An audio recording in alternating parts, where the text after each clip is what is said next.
मेरे प्रिय दर्शकों नमस्कार। प्रिय दर्शकों, ऋषि ज्योतिष में आपका स्वागत है।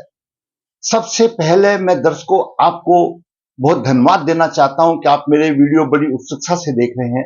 आशा करता हूं आगे भी देखते रहेंगे। दर्शकों, जैसा कि आपको मालूम है, मैं आप लोगों के द्वारा दी हुई कुंडली में आपको जो परेशानी आ रही है उसके ऊपर वीडियो बना करके आपका मार्गदर्शन करता हूं।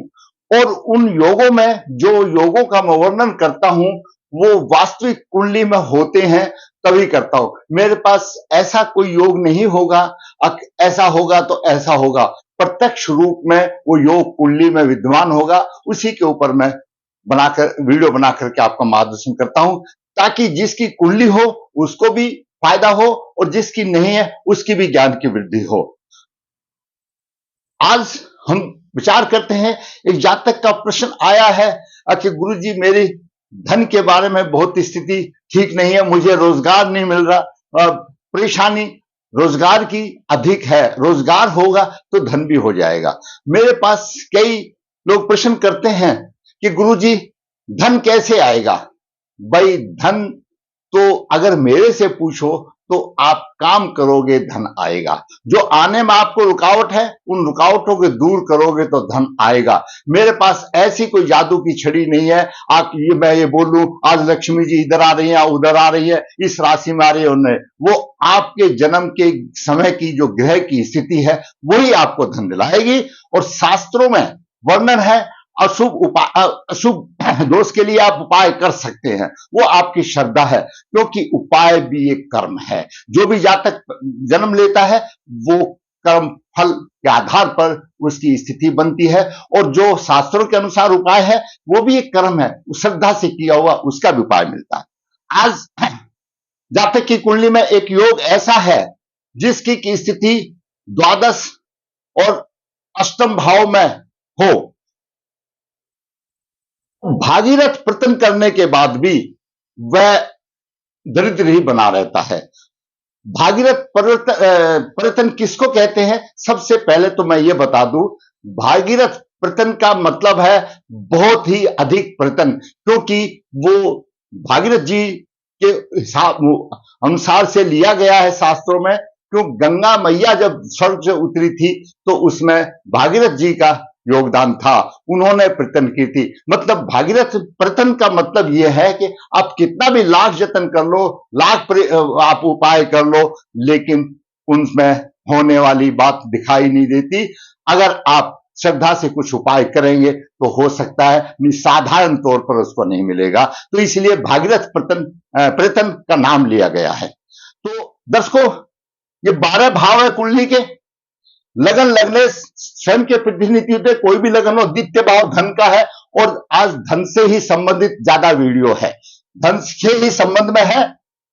और तीर्थ पराक्रम का चतुर्थ, घरेलू सुखों का, माता बहन का पंचम, शिक्षा विधान का छठा भाव, ग्रह शत्रु का सप्तम भाव, जीवन साथी और व्यवसाय का अष्टम भाव, आयु और कष्ट का नौ भाव, भाग्य भाव है, और धर्म का भाव है दसम भाव, ऊंचाई प्राप्त करने वाला पिता के सुख का भाव, एकादश भाव भी आमदनी का भाव है, और बड़े भाई और सोसाइटी का और इच्छा पूर्ति का भाव है। द्वादश भाव सहवास सुख का भाव है, खर्च का भाव है, विदेश का भाव है, दंड का भाव है। तो आज हम विचार करेंगे इसकी कुंडली में।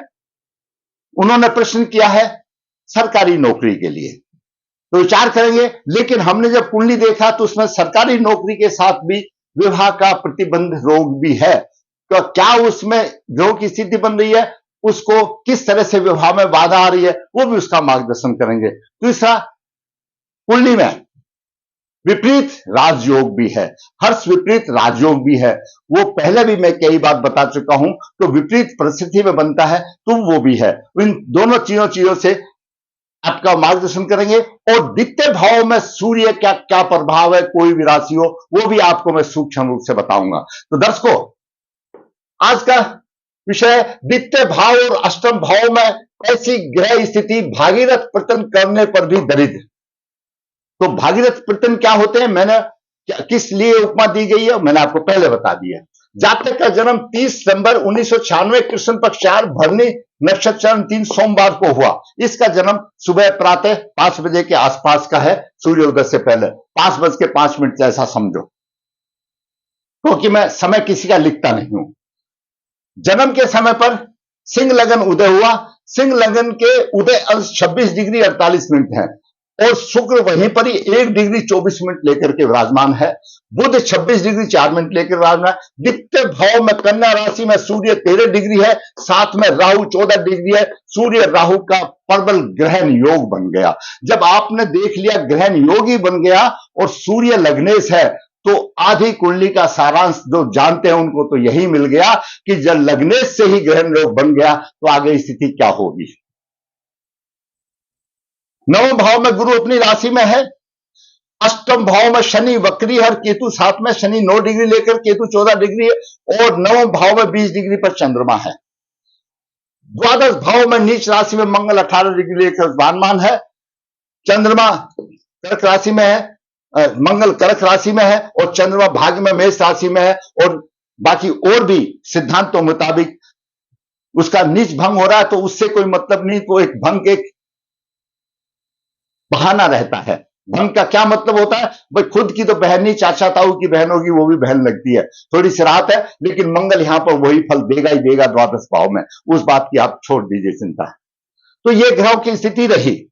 पहले ग्रहों के लिए थोड़ा सा बात कर ले। सिंह लगन वाले, इनका स्वामी सूर्य होता है, तो जरूरी बात है थोड़ा सा उग्र प्रभाव होता है, क्योंकि अग्नि तत्व की राशि है। राशन अनुशासन प्रिय होते हैं, शरीर का गठन इनका बहुत अच्छा होता है, जीवन में परिस्थिति के अनुरूप अपने आप को ढालने की अद्भुत क्षमता रखते हैं। लग्नेश द्वितीय भाव में है। लग्नेश द्वितीय भाव में साधारण तौर पर, मैं हमेशा बताता हूं, साधारण तौर पर लग्नेश द्वितीय भाव में हो, राजा की भांति ऐश्वर्यशाली मिलता है, उसको धन का सुख मिलता है और कुटुंब का भी सुख मिलता है, क्योंकि कुटुंब का भाव ही है, लेकिन परिवार का भाव है, बंधन में रहता है, वो हमेशा यही है, मिलता है। लेकिन सूर्य है यहां पर, सूर्य के द्वितीय भाव में थोड़े से परिवर्तन हो जाता है। मैं आपको मोटे तौर पर बता दूं, अगर यहां पर द्वितीय भाव में मेष राशि, सिंह राशि और धनु राशि, ये अग्नि तत्व की राशि है, इनमें अगर सूर्य होता है तो कामचोर तो होता है और बड़े बनने की इच्छा होती है, क्योंकि सूर्य अपोजिट में अपनी क्षत्रिय राशि को देखता है सप्तम दृष्टि से। इतनी बात आप ख्याल रख लीजिए। दूसरा, सूर्य यहां पर वायु तत्व राशि में, वायु तत्व राशि कौन सी है, मिथुन राशि, तुला राशि और कुंभ राशि में अगर होता है तो कंजूस होता है और वो धन की प्राप्ति के लिए कुछ भी कर सकता है। उसके बाद चलते हैं, सूर्य वृषभ राशि, कन्या राशि और मकर राशि, ये पृथ्वी तत्व राशियां हैं। इसमें अगर पृथ्वी तत्व राशि हो तो हमेशा अर्थ भाव बना रहेगा, चाहे भागीरथ परिवर्तन कौन कर ले, लेकिन वो दरिद्र ही बना रहेगा। उसके बाद आता है जल तत्व राशि। जल तत्व राशि में कौन सी आती है, यहां पर कर्क राशि हो, वृश्चिक राशि हो, मीन राशि हो, अगर उसमें सूर्य हो तो ऐसे जातक को उच्च पद प्रतिष्ठा भी मिलती है और धन का संग्रह भी कर लेता है। पैतृक संपत्ति में थोड़ी सी परेशानी आती है, ये साधारण तौर पर बताया। लेकिन अगर सूर्य पीड़ित हो गया तो कुछ नहीं मिलने वाला है। सूर्य पीड़ित हो गया तो कुछ नहीं मिलने वाला। इसके साथ ही मैं आपको एक सूत्र बता देता हूं, वो जो भी दर्शक इंटरेस्टेड है नोट कर लीजिए। सूत्र क्या है, द्वितीय भाव में सूर्य हो, द्वितीय भाव में सूर्य हो और द्वितीय भाव में, छठे भाव में, अष्टम भाव में, 12वें भाव में, यानी द्वितीय भाव में सूर्य हो और द्वितीय भाव में शनि भी हो, या छठे भाव में शनि हो, या अष्टम भाव में शनि हो, या द्वादश भाव में शनि हो और वह वक्री हो, तो लाख प्रयत्न करने के बाद भी उसकी धन की स्थिति नहीं सुधरती और वो दरिद्र ही बना रहता है। लाख प्रयत्न, ये मैंने इसलिए बोर्ड पर लिख दिया है। द्वितीय भाव में सूर्य हो और दूसरे भाव में, छठे भाव में, अष्टम भाव में, 12वें भाव में वक्री शनि हो तो लाख प्रयत्न करने के बाद भी धन की स्थिति नहीं होती। यहां पर यह स्थिति आ रही है, शनि वक्री है। दूसरा, मैंने पहले ही बता दिया, पृथ्वी तत्व राशि यानी वृषभ राशि, कन्या राशि और मकर राशि में अर्थभाव भी रहेगा, चिंताग्रस्त रहेगा और जो उसके प्रयत्न होंगे उसका भी उसको फायदा भी नहीं मिलेगा। तो पृथ्वी राशि, पृथ्वी तत्व राशि में है। चंद्रमा भरणी नक्षत्र में है, चंद्रमा भरणी नक्षत्र में है, भरणी नक्षत्र 3 में है और सूर्य हस्त नक्षत्र में है। भरणी नक्षत्र से 12वां नक्षत्र है। चंद्रमा भरणी नक्षत्र में है और सूर्य हस्त नक्षत्र में है। भरणी नक्षत्र से 12वां नक्षत्र हस्त नक्षत्र पड़ता है, और जब 12वें नक्षत्र में सूर्य होता है तो विवाह तय होने में परेशानी आती है, और बिना उपाय के अगर विवाह कर भी दिया तो तलाक भी हो जाता है। मैंने आपको पहले भी कई बार बताया है कि सूर्य जन्म नक्षत्र से 12वें नक्षत्र में है, 7वें नक्षत्र में भी होता है, 17वें में भी होता है, 22वें, लेकिन इसका 12वें नक्षत्र में है तो विवाह तय होने में परेशानी आती है। दूसरा हर्ष विपरीत राजयोग है, छठे भाव का स्वामी अष्टम में है, शनि छठे भाव का स्वामी है, अष्टम में है, और सिर्फ पाप दृष्ट है, कोई शुभ दृष्ट नहीं है, क्योंकि शनि के ऊपर केतु का ही प्रभाव है, शनि के ऊपर राहु का ही प्रभाव है, शनि के ऊपर सूर्य का ही प्रभाव है। तो हर्ष विपरीत राजयोग बन रहा है, यह अपने आप में परिपूर्ण बन रहा है। दर्शकों, अब मैंने आपको सूर्य का प्रभाव बता दिया। सूर्य द्वितीय भाव में है, लग्नेश का प्रभाव मैंने आपको बता दिया कि कन्या राशि में है, भागीरथ करने के बाद भी उसको नहीं आएगा। ऐसे जातक के हाथ पैर में पसीना अधिक आता है, नजर कमजोर होती है। अगर सूर्य यहां पर शुभ प्रभाव में हो तो वकील या सर्जन आदि बन सकता है, नहीं तो कुछ नहीं। सूर्य तो अशुभ प्रभाव में कुछ नहीं बन सकता। अब बात करते हैं चंद्रमा की। चंद्रमा खर्च भाव का स्वामी नवम भाव है, नवम भाव धर्म का भाव है। ऐसा जातक शुभ कार्य में खर्च करने वाला था, ईश्वर को मानने वाला था और धर्म कर्म में विश्वास रखता है। अब बात करते हैं मंगल की। द्वादश भाव में मंगल ने इनके जीवन में दंगल मचा दिया। जो इस कुंडली के मेन हीरो है मंगल, शनि और सूर्य। तो सूर्य का तो मैंने आपको प्रभाव दिया। मंगल सिंह लगन के लिए कारक ग्रह है, त्रिकोण का स्वामी है और केंद्र का स्वामी है, लेकिन द्वादश भाव में चला गया पूर्व जन्म को कर्मों के हिसाब से। और जब द्वादश भाव में मंगल हो गया तो जीवन में दंगल मचाने वाला, भाग्य उदय उसका जन्म स्थान से दूर होगा, माता एवं घरेलू सुखों का अभाव होगा, लापरवाही से खर्च करेगा, नेत्र रोग होंगे और सेवा सुख में कमी आएगी। तो मंगल तो ब्रह्मचारी है, हनुमान जी का रूप है और हनुमान जी का रूप है, और ये सहवास का भी भाव है। सेवा सुख में कमी आएगी। बड़े भाई और बहनों के लिए भी ये अशुभ माना गया है, उनको मृत्यु तुल्य कष्ट हो सकते हैं। ऐसा मंगल यहां पर कष्ट भी दे सकता है। रोग शत्रु, क्योंकि छठे भाव को दृष्टि देता है, रोग शत्रु पीछा नहीं छोड़ते और लापरवाही से खर्च हो जाता है। अच्छे ढंग से साते हैं, भारी स्थानों से हानियां होती है मंगल को, भारी स्थानों से हानि। और अष्टम दृष्टि यहां पर सप्तम भाव पर है, जातक का दाम्पत्य सुख नरक तुल्य बन जाता है, नरक तुल्य बन जाता है और जीवन में भटकाव चलता रहता है। मंगल की शांति कराने बहुत है, तो मंगल जातक को जीवन में पूरा भटकाव दे देगा, सेवा सुख नहीं देगा। ठीक है ना, पराक्रम को हमको क्या करना है, सेवा सुख नहीं देगा और रोग शत्रु पीछा नहीं छोड़ेंगे और दाम्पत्य सुख में परेशानी देगा, दाम्पत्य सुख में दिक्कत आएगी, मांगलिक माना जाएगा। अब बात करते हैं बुध की। दर्शकों, बुध एकादश भाव का स्वामी, धन का भाव का स्वामी है।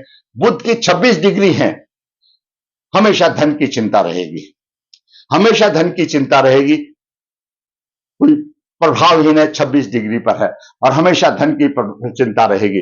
अब बात करते हैं गुरु की। दर्शकों, गुरु पंचम भाव में अपनी राशि में है, शिक्षा अच्छी होगी, शिक्षा अच्छी होगी और स्वयं भी कभी गलत नहीं करता और वो सबको अच्छा काम करने की सलाह देता है। चंद्रमा गुरु का 9 पंचम योग बन रहा है, ये शुभ योग बन रहा है, थोड़ी सी धन हो सकता है। क्यों? 9 पंचम, चंद्रमा से 9 पंचम योग बनता है, घात दे सकता है, धन का यूज होता है और अच्छा। गुरु सप्तम दृष्टि से यहां पर देखा है, आमदनी के भाव को थोड़ा सा करेगा, पंचम दृष्टि से भाग को उदय करेगा, सप्तम दृष्टि से आमदनी के भाव में थोड़ा सा देगा और नवम दृष्टि से लगन भाव को देख रहा है। गुरु बलवान है, गुरु बलवान है, थोड़ा 15 डिग्री में है, लेकिन लगन के अंश 26 डिग्री है, बलवान नहीं है। तो गुरु अच्छा है, अपनी राशि में है। अब बात करें शुक्र की, बात आई अब शुक्र की। शुक्र दसम भाव का स्वामी है, दसम भाव सरकार है, सरकारी नौकरी का मान है। शुक्र तीर्थ भाव का स्वामी है और दसम भाव का स्वामी है, और दसम भाव पिता के सुख का भाव है, और 10वां भाव ऊंचाई में ले जाने वाला भाव है। जो आप कर रहे हो उसमें प्रतिष्ठा वाला काम है। अगर शुक्र लगन में है, अगर शुक्र लगन में हो तो माता से मधुरता नहीं रहेगी, पिता का आज्ञारी होगा, धन सम्मान मिलता है, लेकिन शुक्र कमजोर है। कैसे मिलेगा, कैसे कमजोर है? मैंने यहां बनाया है कि जन्म के टाइम पर पूर्व क्षितिज, जब बच्चे का जन्म हुआ तो पूर्व में सिंह राशि उदय हो रही थी। सिंह राशि के 26 अंश यहां पर बच्चा पैदा हुआ, और शुक्र के डिग्री यहां पर 1/24 है। जब बच्चे ने जन्म लिया तो शुक्र तो बहुत दूर जा चुका, 25 दूर आगे पहले ही निकल गया। पूर्व क्षितिज में 12 राशियां 2-2 घंटे के लिए पूर्व में आती हैं, वो जिसको लगन कहते हैं। मैंने आपको पहले भी अपने एपिसोड में बताया, शुरू में ना, सभी आदमी नहीं जानते हैं तो मुझे टेलीफोन कर पूछ लेना। 12 राशियों को 2-2 घंटे के लिए लगभग पूर्व में आना पड़ता है। क्यों? पृथ्वी घूमती है। जब ये 30 डिग्री, एक राशि की 30 डिग्री है, जब बालक ने जन्म लिया तो ये इस सिंह राशि के 26 डिग्री 48 मिनट बीत चुकी थी, और शुक्र उस बीती हुई में ही चला गया। 1 डिग्री 24 थे, यानी उदय अंश, राशि के उदय अंश 26-48 हुए, और शुक्र के आदर्श 1/24 थे, तो 25 डिग्री का फर्क पड़ा। 25 डिग्री 25 मिनट का, 25 डिग्री 24 मिनट का डिस्टेंस रह गया। जबकि शुक्र के डीप ट्रांस सिर्फ 7 है। शुक्र जहां पर बैठा हुआ है वो अपने 7 अंश तक प्रभावी रहता है। तो मेरा कहने का मतलब यह है, जब राशि ये उदय हुई पूर्व क्षितिज में तो 26 अंश पे उदय हुई, शुक्र तो कमजोर रह गया, कोई प्रभावहीन। और शुक्र 10वें भाव का स्वामी है, पिता के सुख का भावी है, कोई सुख नहीं मिल रहा। तो यहां पर ये उदय अंश उसके कम हो गए, कमजोर हो गया। इसलिए सरकारी नौकरी में कोई मतलब ही नहीं है, हो जाए, और सरकारी क्या प्राइवेट भी मिल जाए तो वो भी बहुत कुछ है। अब बात करते हैं शनि की।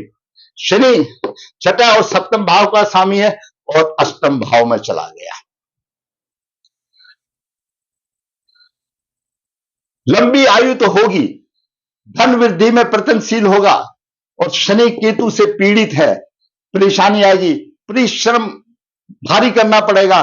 तीसरी दृष्टि से व्यवसाय को भाव देख रहा है, अथक परिश्रम, क्यों? शनि जो भी चीज देगा अथक परिश्रम करा के देगा। 8वें भाव में बैठा हुआ थोड़ा बहुत कुछ यहां देगा, लेकिन शनि तो पीड़ित है। शनि के ऊपर केतु का प्रभाव, शनि के ऊपर राहु का प्रभाव, शनि के ऊपर सूर्य का प्रभाव, ये दोनों द्वितीय भाव और 8वें भाव आपस में पीड़ित है। वो ये द्वितीय भाव भी पीड़ित होगा और 8वें भाव भी पीड़ित होगा, इसमें ग्रह सूर्य भी पीड़ित होगा, शनि भी पीड़ित होगा। सूर्य ग्रह लग गया, शनि को भी शापित योग बन गया, कुछ नहीं बचा, कुछ नहीं बचा। सप्तम दृष्टि से वो धन की हानि होगी, 10वीं दृष्टि से वही बात है, अब भाई संतान शिक्षा, लेकिन ये तो पीड़ित हो गया, और वक्री शनि है। वक्री शनि की दृष्टि द्वितीय भाव पर है, इसलिए बताया द्वितीय भाव में सूर्य हो, 2, 6, 8 और 12वां भाव में वक्री शनि। यहां पर भी वक्री शनि होगा, ज्यादा खर्च कर देगा। 8वें भाव में भी वक्री शनि होगा, धन की हानि कर देगा। द्वादश भाव में वक्री शनि होगा तो तीसरी दृष्टि यहां देखेगा, हानि कर देगा। तो भागीरथ प्रयत्न करने के बाद भी जातक दरिद्र ही रहेगा। ये तो धन की बात हुई, और व्यवसाय की मैंने बात बता दी। चंद्रमा भरणी नक्षत्र में है, चंद्रमा भरणी नक्षत्र में, सूर्य भरणी से हस्त नक्षत्र में 12वां नक्षत्र है। विवाह होने में परेशानी आएगी, और हो भी गया तो तलाक होगा बिना उपाय किए, ये बात ध्यान रख लेना। हर्ष विपरीत राजयोग, शनि 6ठे भाव का स्वामी अष्टम में है, राहु केतु पीड़ित है, ये विपरीत स्थिति में राजयोग देने वाला है। तो मैंने आपको इस जातक ने प्रश्न किया था कि नौकरी का, लेकिन नौकरी के साथ साथ इसमें तो ये धन की तो ये स्थिति है, नौकरी नहीं तो धन कहां से होगा। ये सारी समस्याएं मैंने आपको अवगत कराई कि अगर धन की स्थिति ऐसी होगी तो भागीरथ करने के बाद भी नहीं होगा, लाख प्रयत्न कर लो। पृथ्वी तत्व राशि में अगर सूर्य है, और बिना बेशक यहां शनि ना भी होने दो, क्योंकि वो कोई ना कोई यहां पर अशुभ का अशुभ बनेगा, अपनी शत्रु दृष्टि को देगा, तो भी वो दरिद्र ही रहेगा, उसके प्रयत्न बेकार रहेंगे। और सूर्य पृथ्वी तत्व राशि में, और यहां पर तो पीड़ित है, तो पीड़ित हो गया तो और अलग बात होगी। अब इस जाति के लिए, इस जातक के लिए उपाय की बात सोचे। सूर्य राहु से पीड़ित है, ग्रहण योग लग गया, और सूर्य जातक स्वयं है, मैंने बताया लगन लग्नेश स्वयं का प्रतिनिधि करता है। सूर्य जातक स्वयं है इस कुंडली में, उस जातक को ग्रहण लग गया तो कहां से ऊपर उठेगा, उस ग्रहण का उपाय करना पड़ेगा। इनका कोई पूर्व जो है तृप्त आत्मा में है मेरे दोस्त को, उसकी मुक्ति करानी पड़ेगी। बिना नारायण बलि श्राद्ध किए हुआ ये ग्रहण योग नहीं जा सकता। और फिर भी ये योग आया, उसका उपाय नारायण बलि श्राद्ध है। फिर भी अच्छे प्रभाव के लिए नवग्रह में राहु और सूर्य की शांति कराते रहना चाहिए, अच्छा प्रभाव मिलेगा। शुक्र को बलवान करना है। शुक्र को बलवान करने के कई तरीके हैं, लेकिन आधुनिक युग में थोड़ा सा मुश्किल वाली बात होती है। अगर शुक्रवार को गाय को रोटी और खीर खिलाई जाए तो बलवान हो सकता है, स्त्री का सम्मान किया जाए बलवान हो सकता है, लेकिन आज के इस व्यस्त जीवन में बड़ा मुश्किल है। और रत्न धारण नहीं किया जा सकता, लग्नेश का शत्रु है। एक काम किया जा सकता है कि गले में नवग्रह का पेंडल डाल दिया जाए। गले में नवग्रह का पेंडल, सभी ग्रहों का पेंडल अगर गले में डाल दिया जाए, तो कोई भी रत्न जब तक प्रभावी नहीं होता, जब तक लग्नेश का, हम शुक्र का रत्न पहना देंगे, लग्नेश तो पीड़ित है, उसको कहां से फायदा देगा। पहले तो लग्नेश को बचाना पड़ेगा ना। तो लग्नेश को बचाने के लिए नारायण बलि श्राद्ध करना चाहिए, राहु और सूर्य का ग्रहण योग निकालना चाहिए, और रत्न सूर्य का धारण करना चाहिए। अब सूर्य शुक्र का शत्रु है, नई बात समझ में आएगी, तो उसको समझने के लिए सीधा नवग्रह का पेंडल धारण करे, उसको शुक्र भी फायदा देगा और गुरु भी देगा, शनि भी देगा, तो सभी ग्रहों का पेंडल आ जाएगा, अंगूठी आ जाएगी। और शुक्र के कारत्व कर्म अवश्य करे। शुक्र स्त्री जाति का प्रतिनिधि करता है, स्त्री का, माता का, बहन का, प्राय स्त्री का, यानी सम्मानवाचक शब्दों से इस्तेमाल करे, दिल में भी उसके प्रति अति श्रद्धा हो, और गाय की अगर सेवा कर सकता है तो बहुत ही अच्छा। पहले जमाने में दर्शकों दो उपाय हर एक घरों में होते थे। मैं आपको याद दिला दूं कि पहली रोटी गाय की, अंतिम रोटी कुत्ते की, और उससे सारे दोष खत्म हो जाते थे। आज हम अपनी संस्कृति को छोड़ चले तो हमारे कुंडलियों में ये आ रहे हैं। तो अनुकूल उपाय इस तरह से करने से, और विवाह से पहले जातक अर्क विवाह करे, राह आसान हो जाएगी। मेरा अनुभव है, राह आसान हो जाएगी। दर्शकों, मैंने होनहार पुरुष का, जवान पुरुष का, जो बेचारा नौकरी के लिए परेशान हो रहा है, और शुक्र पाप करते योग में, इधर मंगल इधर सूर्य है, लग्नेश पाप करते योग में नहीं है, तो लग्नेश तो स्वयं सूर्य है, लेकिन शुक्र पाप करते योग में वाला होगा, और शुक्र दसम भाव का स्वामी है। इन सब की पूजा कराने के बाद आपको अच्छा फल मिलेगा। मेरे दर्शकों, मैंने होनहार पुरुष की कुंडली का आज विश्लेषण किया, जो बेचारा परेशान हो रहा है। शादी के लिए बोलते बोलते हम तो करना नहीं चाहते, जब नौकरी, अरे तुम होते कौन हो नहीं करना चाहते, तो ग्रह जब कराना होगा उसको ग्रह कराएंगे। हम तो ग्रहों के वशीभूत हैं, जो ग्रह बुलवाते हैं वही हम बोलते हैं। तो दर्शकों, मैंने उसका विश्लेषण किया। अगर आप समझते हैं किसी का इस कुंडली से फायदा हो सकता है, तो मेरे वीडियो को आप शेयर करें, लाइक करें। और दर्शकों, विश्व ज्योतिष नर्मदा जी के तट के नजदीक यहाँ पर काल शब्दोष पितृदोष की पूजा की जाती है, हाथ से पत्रिका लिखी जाती है, जो इच्छुक है समझता। ये तो लगन कुंडली के हिसाब से है। मैं जब पत्रिका में वर्ग कुंडलियों का भी विश्लेषण करता हूं, जब किसी मुकाम पर पहुंचाता, ये अगर देखा जाए तो जो मैंने आपको बताया ये सिर्फ टेलर है, पिक्चर तो बाकी है। दर्शकों, कन्या भाव के लिए गुणमिलान बिना किसी शुल्क के भेजा जाता है, जरूरत आपको फायदा उठाने की। विश्व ज्योतिष आपके दी हुई परेशानियों का वीडियो बनाकर आपका मार्गदर्शन करता है। मेरा भी आग्रह होगा, अगर आपको मेरा वीडियो अच्छा लगता है, लाइक करें, शेयर करें। और दर्शकों, मेरी ये इच्छा रहती है, आप जिसने मेरा चैनल सब्सक्राइब नहीं है, सब्सक्राइब है, ताकि मेरा मनोबल ऊंचा और इसी प्रकार में वास्तविक कुंडली बनाकर के आपका मार्गदर्शन करता रहूं। धन्यवाद।